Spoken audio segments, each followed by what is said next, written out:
dhalinyaradan oo hab online wax uga baranayay jaamacadda Cambridge ee fadhigeedu yahay dalka Ingiriiska waxa waxbarashadan ugu deeqay hay'adda Help Dadaab oo ay sameeyeen dhalinyaro Soomaaliyeed oo hore qaxoonti ugu ahaa xeryahan Dadaab.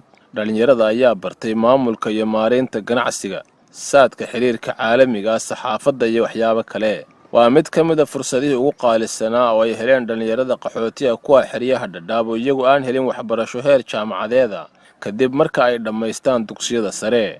qaar ka mid ah dhalinyaradii qalin jabisay ayaa u mahadnaqay hay'adda Help Dadaab iyo jaamacadda Cambridge, waxaana ay sidoo kale dhalinyaradu cabireen dareenkooda farxadeed. wixii waxa la Ismaaciil Aadan Samo waxaan ka mid ahay dhalinyarada reer Dadaab qaasatan xagadheera refugee camp waxaan maanta qalin jabinayaa Cambridge College International oo aan sameeyay course logistic material assembly management. aad baa maanta faraxsanahay maadaama maxayto rajadii aan lahay maanta maxayto ay guul ii noqotay maadaama maanta qalin jabintii ay tahay. haddana waxaan ka codsanayaa college-ka siiba Help Dadaab in maxayto asaan ku helaan degree aan ku sameeyno ama waxbarashada hor aan u sii wadan lahayn. aad baan taas ayadana rajeynaa inaan maxayto aan helno. waxaan ku boorin lahay asxaabteeda ama dadka naga dambeeya ayagana inay maxayto course-kan college-kan ka soo qayb galaan ama maxayto fursadda noocan ay raadsadaan. My name is Ali Muhammad Salat.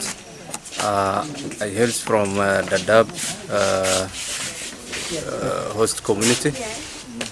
I'm one of the graduates today.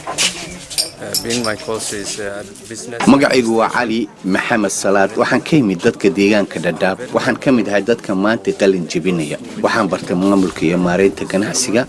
aad baan ugu mahadnaqayaa dadkii soo agaasimay xafladan, si gaar ah hay'adda Help Dadaab iyo jaamacadda caalamiga ah ee Cambridge. aad baan ugu maqsuudsanahay, aadna waan ugu faraxsanahay waxa goobta ka dhacay. waxaan rabaa in aan ku booriyo saaxiibaday in ay sii wadaan waxbarashadan. And I would urge my fellow colleagues to proceed with their studies. magacaygu waxaa waaye Xaawaadan Saaq. waxaan deganahay xarada qaxootiga Xagadheera. waxaan aad iyo aad ugu mahadnaqayaa Help Dadaab.